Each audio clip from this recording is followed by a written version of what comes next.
knowing that you'll respect them in the morning with intelligent talk that stimulates.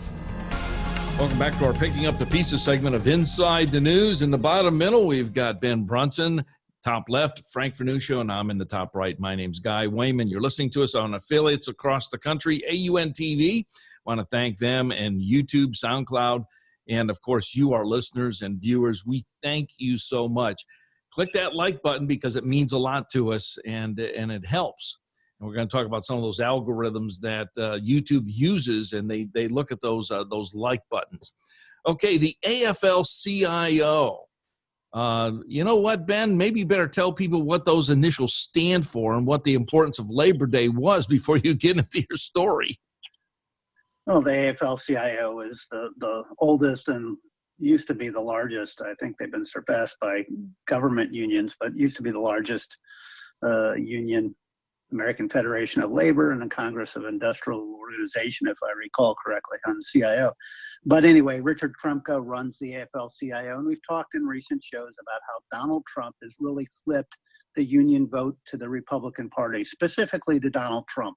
His policies have been wickedly pro-union, but their union leadership, Richard Trumka being at the top of that chain, have stayed loyal to the Democratic Party, their traditional alignment. And we saw that yesterday, earlier this week, with Joe Biden doing about a 40-minute show with Trumka. I listened through the entire episode. Oh my goodness, you deserve an award for that. Yes, I should get combat pay for that. Joe Biden, the entire thing was scripted. Joe Biden read from a script the entire time. The first half was just a long speech.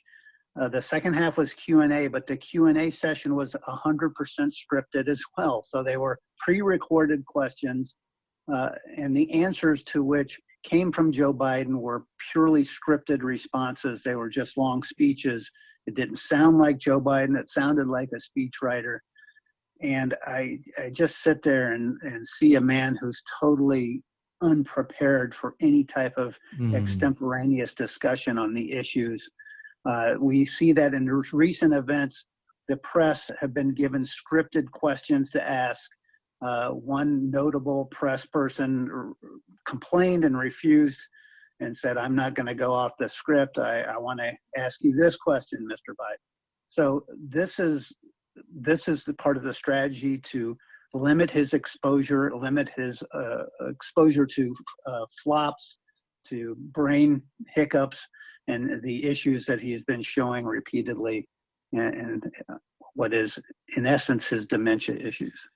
You know something, Frank? You, I, Ben, and most people would say, I want to be able to speak for myself. I want to let myself, I want to tell the American people what I believe in, and I want to do that.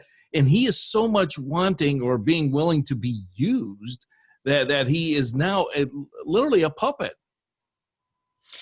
Well, I think that's become extremely clear. But I want to go back to his discussion with AFL-CIO.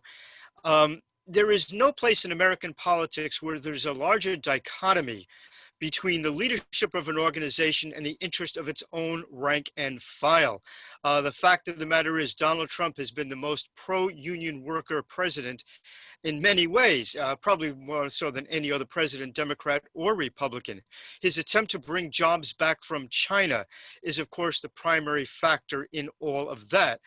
If one, in fact, had tried to write a perfect president for a working union guy or gal, you would not have done better than Donald Trump in his bid to bring jobs back to America, lower taxes on the middle class and all of that. But here you see the corruption in modern American politics, particularly on the Democrat Party side. Richard Trumka and others have totally abandoned the interest of their own rank and file membership in return for their own entree into the inner circle of the Democratic Party. There is no position that the Democratic Party has taken that really goes to the benefit of union members. And yet Richard Trumka and other union heads have been militantly in favor of the Democratic Party candidates without any apology, without any blush towards their own union membership. Wow. And if you don't think that they've maybe have greased the skids a little bit there, they have found ways to do that you can't even trace it. Not even the guys on Law and Order and their detectives can't even with their tum-tum, can't even find it.